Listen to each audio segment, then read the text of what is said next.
రైట్గా breaking news చూస్తున్నాం. మహబూబ్ నగర్ జిల్లా కేంద్రంలో ఓ వ్యక్తి తన భార్య, ముగ్గురు పిల్లలతో కలిసి ఆత్మహత్యకు యత్నించిన ఘటన కలకలం రేపింది.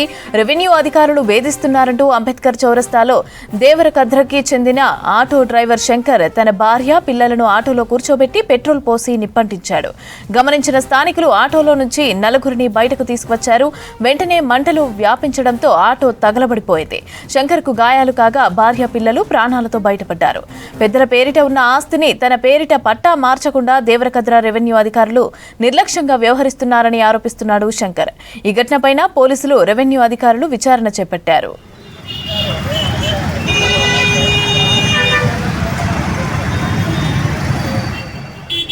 మహబూబ్ నగర్ జిల్లా కేంద్రంలో ఓ వ్యక్తి తన భార్య, ముగ్గురు పిల్లలతో కలిసి ఆత్మహత్యకు యత్నించిన ఘటన కలకలం రేపింది.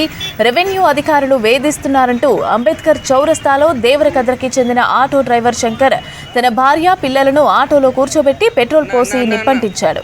గమనించిన స్థానికులు ఆటోలో నుంచి నలుగురిని బయటకు తీసుకువచ్చారు. వెంటనే మంటలు వ్యాపించడంతో ఆటో తగలబడిపోయింది.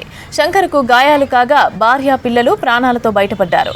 పెద్దల పేరిట ఉన్న ఆస్తిని తన పేరిట పట్టా మార్చకుండా దేవరకద్ర రెవెన్యూ అధికారులు నిర్లక్ష్యంగా వ్యవహరిస్తున్నారని ఆరోపిస్తున్నాడు శంకర్. ఈ ఘటనపై పోలీసులు, రెవెన్యూ అధికారులు విచారణ చేపట్టారు.